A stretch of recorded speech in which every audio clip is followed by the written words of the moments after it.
ابو جہل کا انجام۔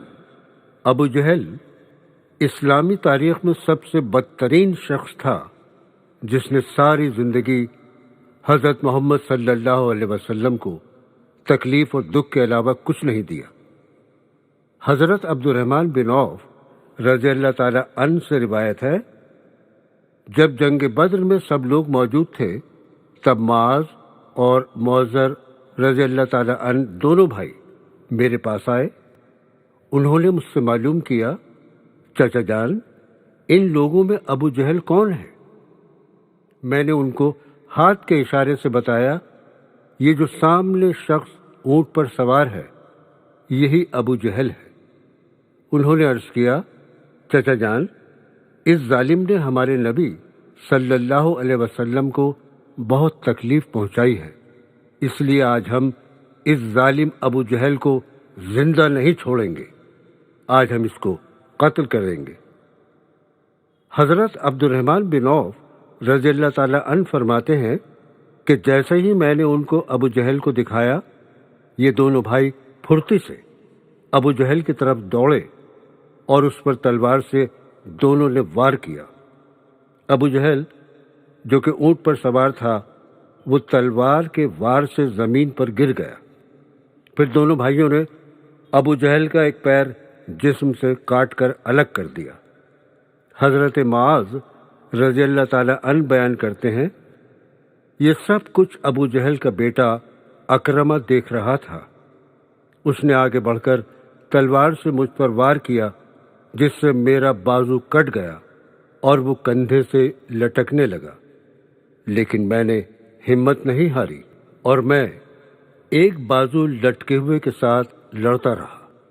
جب میں نے دیکھا میرا لٹکتا ہوا بازو مجھے تلوار چلانے میں دشواری پیدا کر رہا ہے تو میں نے اس لٹکے ہوئے بازو کو اپنے پیر سے دبا کر جسم سے الگ کر دیا اور موقع پا کر ابو جہل پر پھر وار کیا اور اسے موت کی نیند سلا دیا۔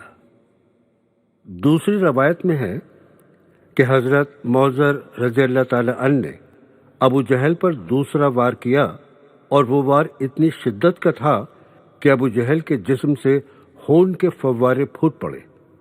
ابو جہل کو جو اس حالت میں دیکھا تو سمجھا کہ ملعون اپنے انجام کو پہنچ چکا ہے، اور دونوں بھائی بارگاہ رسالت مآب صلی اللہ علیہ وسلم میں حاضر ہوئے اور تمام واقعہ عرض کیا۔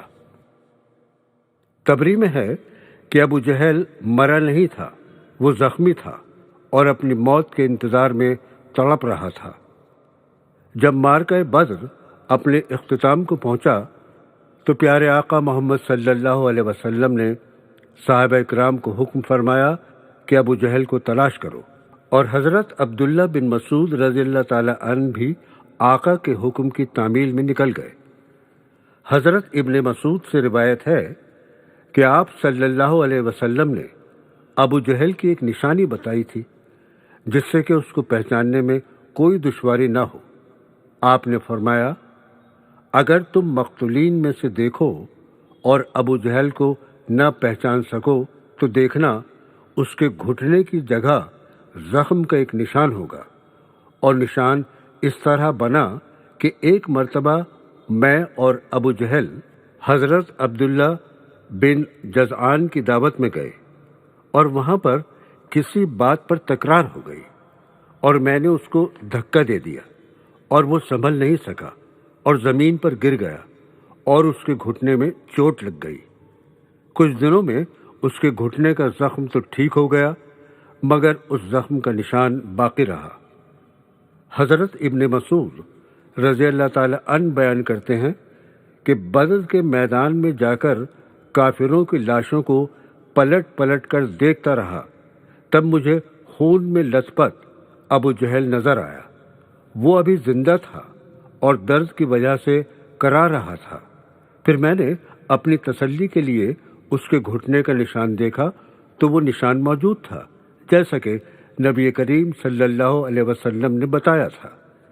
جب مجھے کوئی وہم باقی نہ رہا تو میں نے اس کی گردن پر اپنا پیر رکھ کر اس سے کہا، اے دشمنان خدا، اللہ تبارک و تعالیٰ نے اب تو تجھے ذلیل کر دیا۔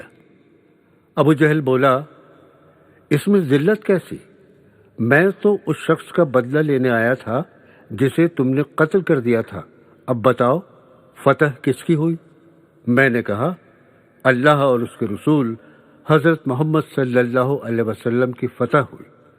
ابو جہل بولا، اے ابن مسعود، اے بھیڑوں کو چرانے والے، تو بہت اونچی جگہ چڑھا ہے۔ دوسری روایت یہ ہے کہ حضرت عبداللہ بن مسعود رضی اللہ تعالی عنہ نے کہا، ابو جہل تیرا قاتل میں ہوں۔ تو ابو جہل بولا، نہیں، تجھ سے پہلے غلاموں نے اپنے آقا کو قتل کیا۔ ایک اور روایت یہ بھی ہے کہ جب حضرت مسعود رضی اللہ تعالی عنہ اس کے سینے پر چڑھ بیٹھے اور اس سے کہا، اے دشمن خدا، تو فرعون سے بھی بدتر ہے، کیونکہ اس نے غرق ہوتے وقت کم از کم اپنے ناپسندیدہ کردار کا اعتراف کرتے ہوئے انصاف سے کام لیا تھا، اور تیرا بھی وہی حال ہے، پھر بھی تو اس حالت میں گمراہی اور ذلت پر اصرار کرتا ہے۔ اس کے جواب میں وہ ملعون کہنے لگا، تم اپنے آقا سے کہہ دینا میں اس دنیا سے رخصت ہو رہا ہوں، اور میرا تجھ سے بڑھ کر کوئی دشمن نہیں ہے۔ یہ سننا تھا کہ حضرت ابن مسعود رضی اللہ تعالی عنہ نے اپنی تلوار نکالی اور ابو جہل کی گردن پر ایسا وار کیا کہ اس کی گردن تن سے الگ ہو گئی، اور آپ نے اس ملعون کا کٹا ہوا سر اٹھایا اور تاجدار رسالت حضرت محمد صلی اللہ علیہ وسلم کے سامنے لا کر پٹخ دیا اور کہا، یا رسول اللہ صلی اللہ علیہ وسلم، یہ رہا ابو جہل کا سر۔ پیارے آقا حضرت محمد صلی اللہ علیہ وسلم نے فرمایا، قسم ہے اس ذات کی جس کے سوا اور کوئی معبود نہیں، ہاں یہ اسی ملعون ابو جہل کا سر ہے۔ آپ کا یوں فرمانا اظہار تشکر سے تھا، ورنہ آپ تو اس ملعون کو بخوبی جانتے تھے۔ حضرت ابن مسعود رضی اللہ تعالی عنہ نے عرض کیا، واللہ یہ وہی ملعون ہے۔ گویا آپ صلی اللہ علیہ وسلم اٹھے اور اس ملعون کے پاس جا کر کھڑے ہو گئے، اور آپ نے فرمایا، یہ شخص اس دور کا فرعون ہے۔ اللہ رب العزت کا شکر ہے کہ ایک دشمن دین ہلاک ہوا۔ ایک روایت میں آیا ہے کہ نبی کریم صلی اللہ علیہ وسلم نے سجدہ شکر فرمایا، اور ایک دوسری روایت میں ہے کہ آپ نے نماز شکرانہ ادا فرمائی۔ ایک روایت میں آیا ہے کہ اس کے بعد آپ صلی اللہ علیہ وسلم نے حکم دیا، ان سب کی لاشوں کو کنویں میں ڈال دیا جائے۔ چنانچہ صحابہ کرام نے سرداران قریش کو گھسیٹ گھسیٹ کر کنویں میں ڈال دیا، اور ابو جہل کے سر اور اس کی سر کٹی لاش کو بھی کنویں میں ڈال دیا۔ اس طرح 24 قریش سرداروں کی لاشیں کنویں میں ڈال دی گئیں۔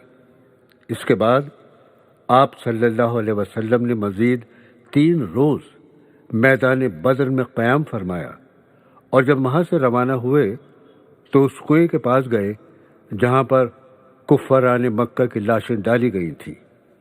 حضرت عائشہ رضی اللہ تعالی عنہا سے روایت ہے کہ آپ صلی اللہ علیہ وسلم نے وہاں کھڑے ہو کر فرمایا، اے کنویں والو، کیا تم نے اس وعدے کو جو اللہ تبارک و تعالیٰ نے تم سے کیا تھا ویسا ہی ہوا؟ بے شک مجھ سے اللہ رب العزت نے جو وعدہ کیا تھا آج وہ سچ ہو گیا۔